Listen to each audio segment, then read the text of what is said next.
High, this is Mahbub. Nurjahan international পক্ষ থেকে সবাইকে শুভেচ্ছা। 2015 থেকে স্পেশালি আপনার স্মার্টফোনগুলোতে র্যামের যে ক্যাপাসিটি সেটা বাড়ছে এবং সামনে যে ডিভাইসগুলো আসছে সেগুলোর প্রত্যেকটার মধ্যেই র্যামের একটা আপওয়ার্ডস ট্রেন্ড দেখা যাচ্ছে। তো আসলেই একটা স্মার্টফোনে কতটুকু র্যাম প্রয়োজন এবং এই যে র্যামের যে আপওয়ার্ডস ট্রেন্ড এটা কতটুকু জাস্টিফাইড, তার চেয়ে বড় ব্যাপার হচ্ছে আসলে র্যাম জিনিসটা কি, এই বিষয়টা নিয়ে আমাদের মধ্যে একটা কনফিউশন থাকে। তো আজকের এই ভিডিওটিতে আমরা মূলত চেষ্টা করব র্যাম নিয়ে একটু আলোচনা করার এবং অধিক র্যামের জাস্টিফিকেশন বা ফিউচারে যে ডিভাইসগুলো আসছে বা ফিউচারে যে ফিচারগুলো অ্যাড হচ্ছে আমাদের স্মার্টফোনে তার সাথে র্যাম এর বাড়ানো মানে র্যাম এর ক্যাপাসিটি বাড়ানোর যে জাস্টিফিকেশন সেটা নিয়ে আমরা একটু আলোচনা করার চেষ্টা করব। So let's start.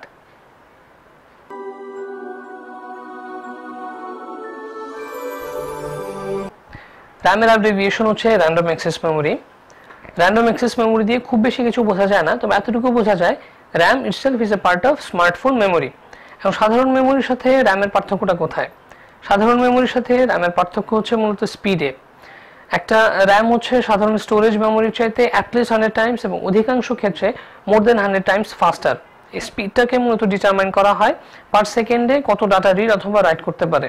এটাকে অনেক সময় এমটি পার সেকেন্ডে প্রকাশ করা হয়, যেটাকে একটু বড় করে বলে বোঝানো হয় million of transactions per second. এখন একটা জিনিস একটু আমাদের মানে জেনে রাখার দরকার বা আমরা সবাই জানি, সেটা হচ্ছে যে একটা অ্যাপস আমরা যে স্মার্টফোনগুলোতে যে অ্যাপস ইউজ করি বা যে অ্যাপস ইনস্টল করি সেগুলো কিন্তু ওদের মেমোরিতে গিয়ে ইনস্টল হচ্ছে, বাট মেমোরির যে প্রসেসিং স্পিড এবং একটা প্রসেসরের যে processing speed it's a fur difference. তো এই কারণে আসলে র্যামটা ইউজ হয়।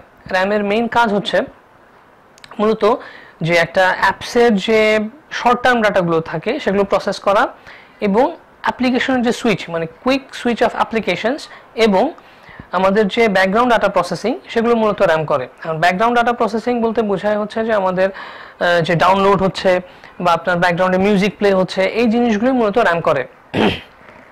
এবং একটা জিনিস আমরা সবাই অধিকাংশ ক্ষেত্রে করি, আমরা কিন্তু এখন স্মার্টফোনে প্রচুর অ্যাপস ইউজ করি এবং সেই অ্যাপসগুলো সুইচও করি প্রচুর। ফরসে আমি ফেসবুক ইউজ করছি, পাশাপাশি হয়তো আমি আপনার একটা ব্রাউজার দিয়ে ব্রাউজ করছি, আবার হয়তো আমি আমার গ্যালারিতে যাচ্ছি। তো এগুলো এবং আমরা ফ্রিকোয়েন্টলি করি, আমরা প্রচুর অ্যাপস ইউজ করি এখন স্মার্টফোনে এবং ফ্রিকোয়েন্টলি সুইচও করি অ্যাপসের। তো র্যামের কাজ হচ্ছে মূলত এই ফ্রিকোয়েন্টলি যে সুইচ সেই জিনিসটাকে স্মুথ করা। কারণ আমরা যদি একটু অন্যভাবে বলি, র্যামের মধ্যে আমরা যখন একটা আসলে অ্যাপস অন করি তখন সেটা টেম্পোরারি র্যামের মধ্যে রান করে।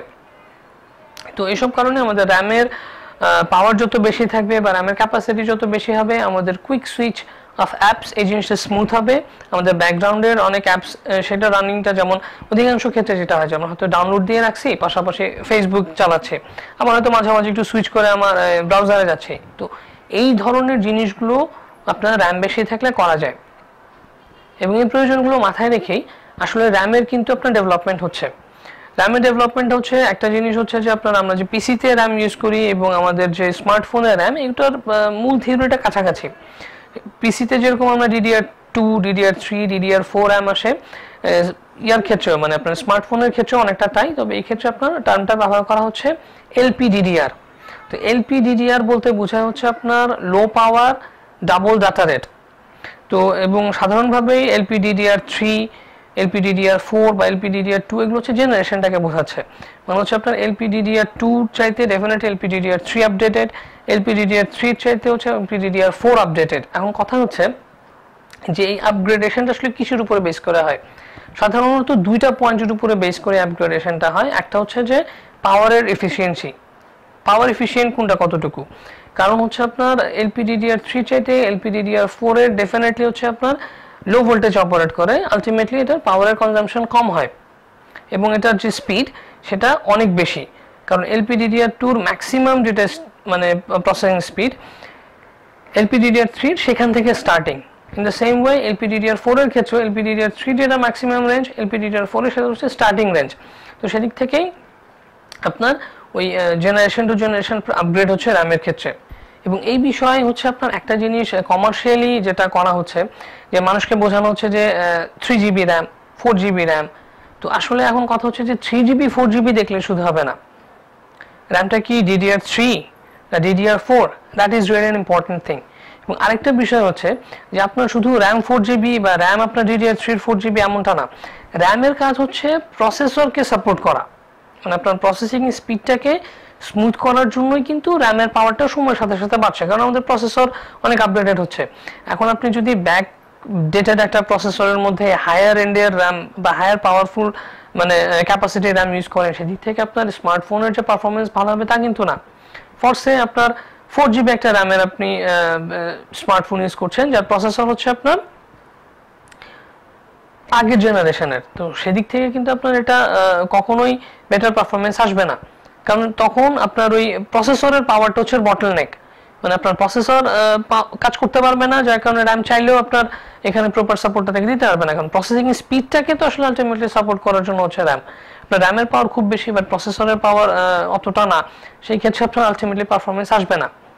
তো এই কারণে হচ্ছে যে আপনার নাম্বার অফ মানে র্যামের ক্যাপাসিটি বাড়ার সাথে সাথে আপনার প্রসেসরের নাম্বার অফ কোরস এটা একটা ইস্যু, প্রতিটা কোরের আপনার ফ্রিকোয়েন্সি গিগাহার্টজ বা ফ্রিকোয়েন্সি কত বেশি সেটা একটা ইস্যু। তো সে এবং বা কোন আর্কিটেকচারের উপরে, এই সবগুলো জিনিসের কম্বিনেশনেই হচ্ছে আপনার আলটিমেটলি একটা স্মার্টফোনের পারফরমেন্স। এখন আরেকটা বিষয় আসি যে র্যাম যে এত বেশি করা হচ্ছে বা একটা র্যামের এত বেশি পাওয়ারফুল হওয়াটা কেন জরুরি। আমাদের তো আগে খুব বেশি র্যাম ছিল না, আমরা 1GB বা ইভেন আইফোনগুলোতে কিন্তু আপনার অল্প র্যাম দিয়েই তারা খুবই স্মুথ তাদের মানে পারফরমেন্সটাকে মেনটেন করছে। তো আমাদের অ্যান্ড্রয়েডের ক্ষেত্রে এত বেশি র্যামের কেন লাগতেছে আর কি, বা আমরা আরো বেশি র্যামের দিকে কেন যাচ্ছি।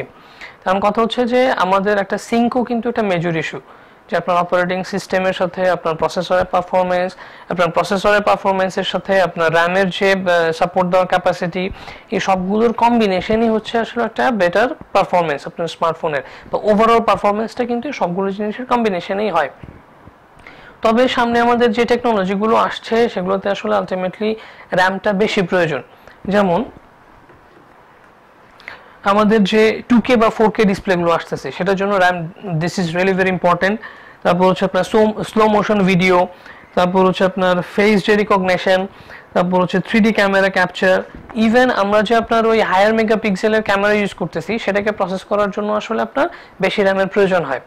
তো ওই দিকগুলো বিবেচনা করলে আসলে আমাদের যে আপকামিং স্মার্টফোনগুলো আসছে সেগুলোতে স্বাভাবিকভাবেই প্রসেসর অনেক পাওয়ারফুল ইউজ করা হচ্ছে, এবং সেই প্রসেসরকে সাপোর্ট করার জন্য অবশ্যই র্যামও আস্তে আস্তে বাড়তে থাকবে।